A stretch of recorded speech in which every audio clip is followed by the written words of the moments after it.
This is the R1 road racing shoe from Mount to Coast. And to be honest, I did not know a lot about the company when it first reached out to me to see if I'd be interested in trying its trail shoe, the T1. After some back and forth emails and with me telling the rep from Mount to Coast that I didn't run a lot of trails anymore, they then offered up the R1. And I'm glad they did, because this shoe has taken me by surprise.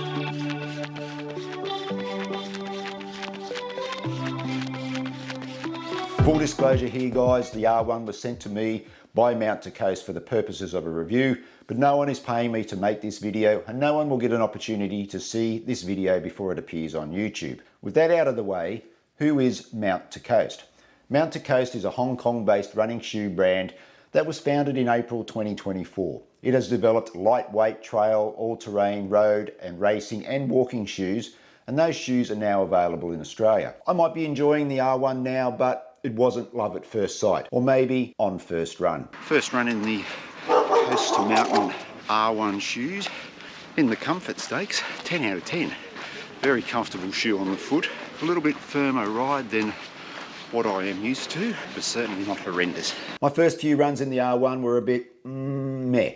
I didn't feel smooth running in it, the midsole felt firm, and I wondered whether it would work for me. And then something happened at about 30 kilometres. It was like somebody had come in overnight, sprinkled a little bit of magic dust on this light cell midsole and made it just right. It was a bit like the Goldilocks and Three Bears story, where Goldilocks tries the beds. Papa's was too hard, Mama's too soft, but baby's bears was just right. The R1 is the baby bear in this story. And that could be why Mount to Coast has developed and marketed the R1 as an ultra marathon shoe, because it feels better the more miles you put into it. The poster in the box says as much, describing how British ultra runner Justin Montague ran in the same pair of R1s from the northernmost point of Scotland to the southernmost point of England in a multi-stage ultra in 2024, setting a new record by almost 40 hours in the 17 daily stage, 854 mile event. He also broke each day's individual stage record. I did a little more digging and discovered that Belgian runner Mathieu Bon set a new 48-hour record of 301 miles or 485 kilometres over 2 days and 2 nights at this year's Gomu World Championship in France, breaking Greek runner Yannis Kouros' 29-year-old record. And at the same championships, American Meg Eckert set a new record in the 6-day race, running 603 miles or 970 kilometres over 6 days, beating compatriot Camille Herron's mark by more than 40 miles or 64 kilometres. Both of those runners wore the R1s, proving that they can certainly go the distance.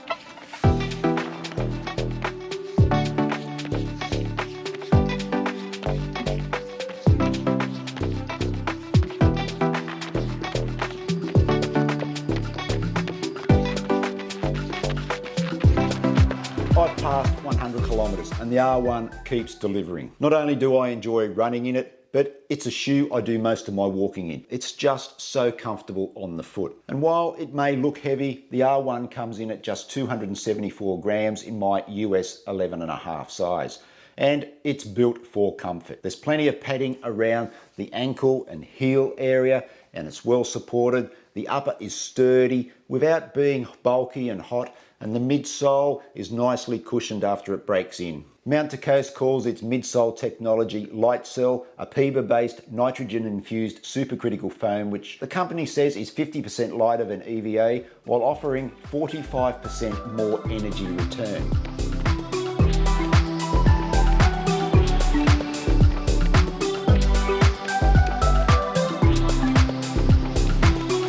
The outsole has what Mount to Coast calls GoFlow technology, designed to provide extra support to let you experience the natural seamless flow from heel to toe. And I believe the black here shows off that technology. The R1 has made such an impression on me that it was the shoe of choice when Trish and I spent a week in Vietnam recently. I may have only done 2 short runs there after finishing the Sydney Marathon, but I wore the shoe everywhere.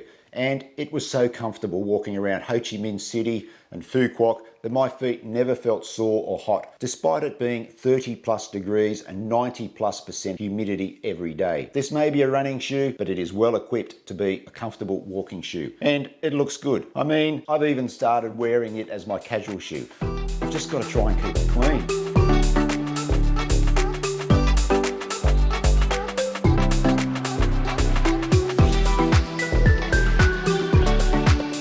is not a plated shoe, but it does have an insert called Zero Sag, which Mount to Coast says is a material used in suspension systems in race cars, guaranteeing extraordinary cushioning on long runs. This is not a shoe built to run fast over short distances. It lacks that rocker geometry, but what it is an enjoyable and comfortable ride that gets better the longer you get into your run. I've done a couple of park runs and I've done some speed sessions along with some longer distances, and while it is responsive to a point, you do have to work the shoe to build some pace. I don't see that as a bad thing, because when you change into your race shoes for race day, you're going to feel fast and effortless after being in the R1. But I think where the R1 really excels is on those runs up to a steady pace. Put the shoe on, feel comfortable, and just roll along at a cruisy pace regardless of the distance.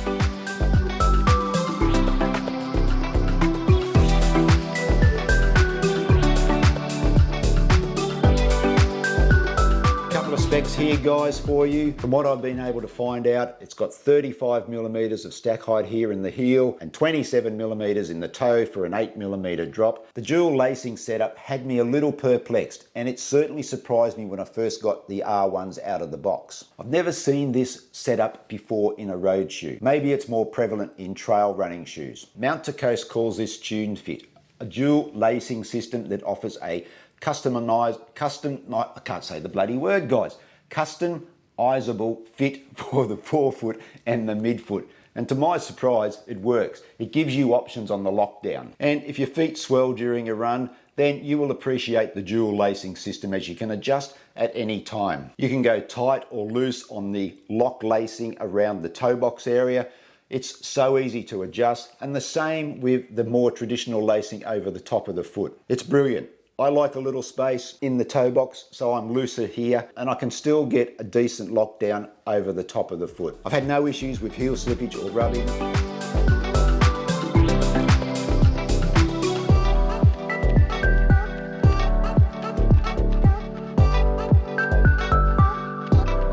It's not streamlined and super lightweight like most racing shoes on the market, and while it may look like a heavy and hot material, it's not. It's comfortable, it's breathable, and even after 100 kilometers, there's no evidence of this material stretching or losing its shape. And the toe box, it's nice and roomy for those runners with wide feet, and accommodating for those runners whose feet swell during activity.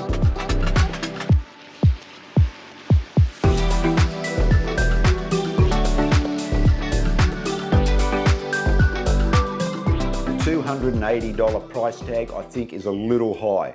But there is a lot of technology packed into this shoe. The R1 sits in the same category as perhaps the Nova Blast 5 from Asics, which is around 240 bucks or even lower if you're prepared to shop around, or the Adizero Evo SL from Adidas, around the same price. Both fantastic shoes. I think if the R1 was 40 or 50 bucks cheaper, it would be a real contender up against those shoes. But Mount to Coast has gone with that price, so I guess you just have to weigh up the R1 against its rivals. I'll leave a link to the Mount to Coast website in the descriptions below.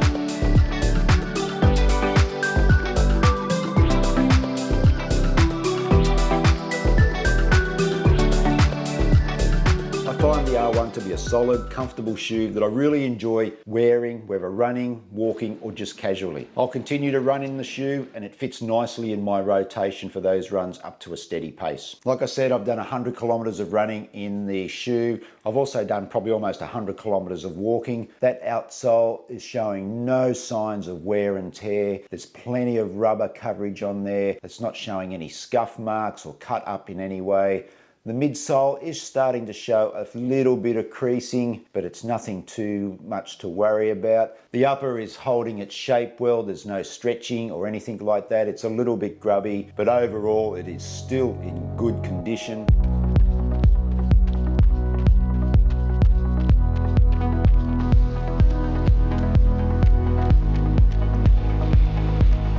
You're looking for a no-nonsense, comfortable steezy, a combo of steady and easy paced shoe that you can just throw on and roll through the miles, the R1 will appeal whether you're a beginner or experienced runner.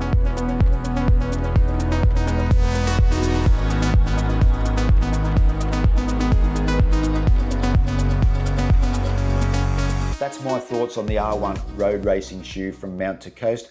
Let me know if you have run in the shoe and what your thoughts are. If you made it all the way through to this point in the video, guys, I really do appreciate it. Thanks for watching, everyone. Take care, and I'll see you in the next one.